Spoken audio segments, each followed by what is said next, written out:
everybody. So I'm on here today to talk about the East Palestine Ohio derailment. And for those who aren't keen and up to date on what's been going on, we'll just go over what different things I found. So we got the news about the derailment that happened in March of 2023. Seems like a lifetime ago for everything that's happened in between. But there's a few updates as of recent. Uh, so here it's saying in the Salem News, this was 6 days ago. The attorneys say East Palestine settlement administrator outsourced the claims to India. So they're having trouble processing because they're having to outsource their work to India for some reason. So here it's saying $600 million will be the total cost. That's pennies.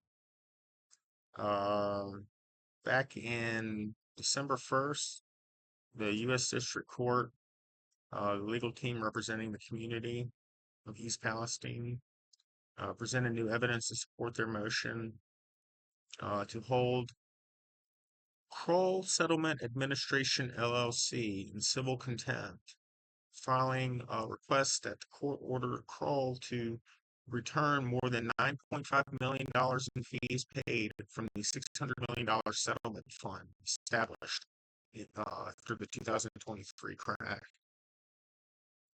So they were siphoning that money off and sending it to India.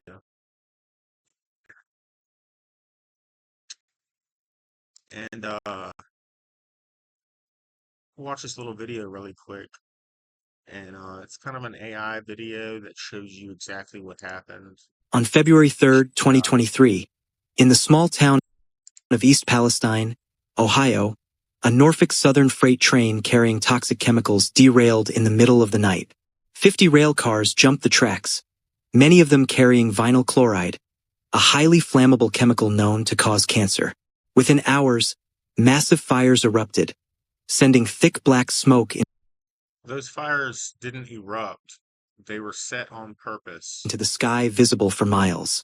Faced with the threat of a catastrophic explosion, authorities made a controversial decision: a controlled burn of the chemicals. Thousands of residents were forced to evacuate as a mushroom cloud of toxic smoke rose above their homes.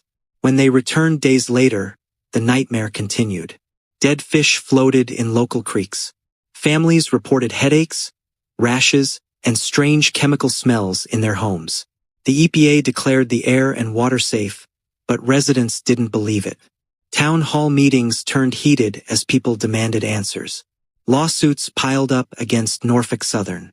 The company eventually agreed to a settlement, but for the people of East Palestine, the question remains: will their town ever truly be safe again? Familiar faces behind So me. they decided on that settlement that was getting siphoned off to India. So here it's saying this was from December 9th, so pretty recent. The appeals court partially reversed the decision on the settlement we were just talking about. Last week, the Court of Appeals for the Sixth Circuit in Cincinnati partially reversed and remanded the lower court decision regarding the allocation of attorney's fees. So this here is tied into the money going to India. So this here is actually a good day. Partially reversing. They didn't fully reverse. So they're trying to keep some of that fraud in check.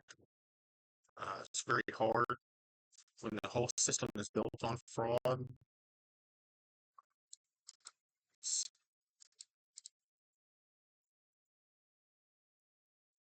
All right, so the lawsuit that they were talking about, it blames deaths on toxic East Palestine train derailment. So people have actually died from this stuff. They'll never make the news. There have been people that have passed on because of this. A lot of those people were already in poor health to begin with. So here it's alleging the lawsuit alleging the first time that people have died because of the dangerous derailment. It was announced Monday, the second anniversary of the toxic crack.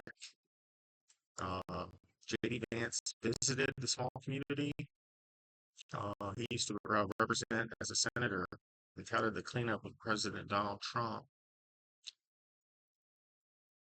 Blah, blah, blah. Head of EPA, Lee Zeldin, that guy is corrupt. The Ohio governor, Lee Zeldin, he is corrupt. Uh, you can be damn sure that over the next 6 months, you're going to hear a lot from Vice President and the President. We haven't heard anything. We haven't heard a damn thing. Have you? I haven't. That's why I'm doing this video, to raise awareness. So here, Norfolk Southern, the people that were responsible for this report the restoration is complete.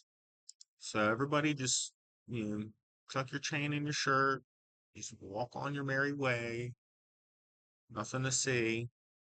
So it's saying that Norfolk Southern reports that it's finally finished the physical restoration activities. Physical restoration, so making it look pretty. What's underneath the earth? Let's see what this is.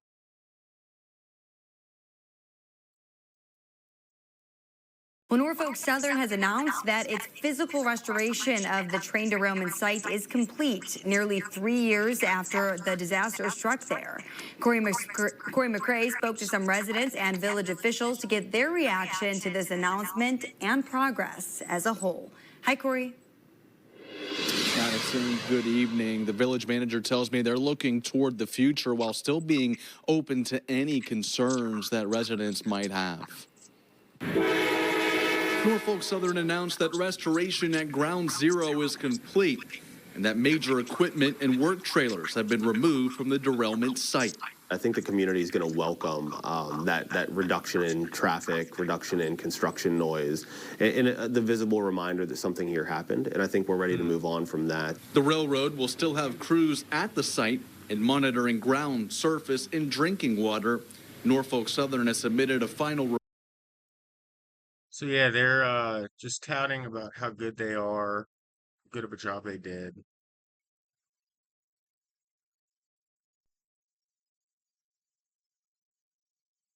So yeah, that's all I wanted to talk about real quick was the effects.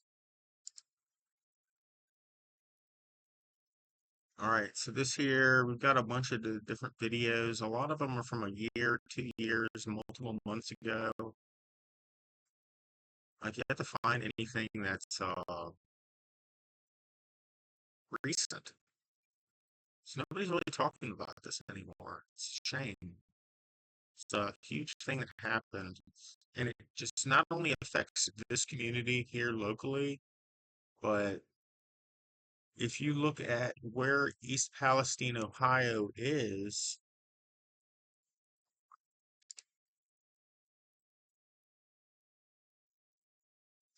not the wrong button.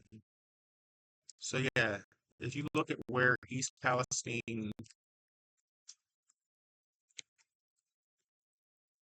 let's see where it actually is.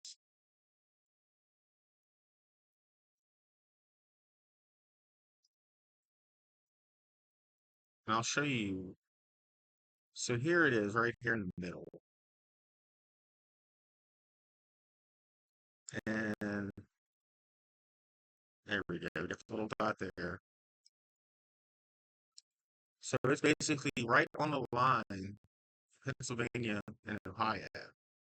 And where this is locality at, all these rivers, streams, they all flow south into the Ohio River, which then flows even further into the Mississippi. So basically, all this land here on down. Might not be contaminated now, but all those forever chemicals will leach into the soil and leach into the water, the groundwater especially. And every time it rains, it'll wash out, and that washout will go into the streams, and that'll go into the creeks and into the rivers, and it'll flow all the way down into here where the Mississippi meets it, and then all the way down into the Gulf of America. So this is a long-term thing. You just throw some dirt on the soil and call it a day. But that's what they wanted. That's what they want you to think. So, yeah, if you like this, find this intriguing, give me a like and a subscribe. And I'll be hitting you up with some more stuff. Have a good one.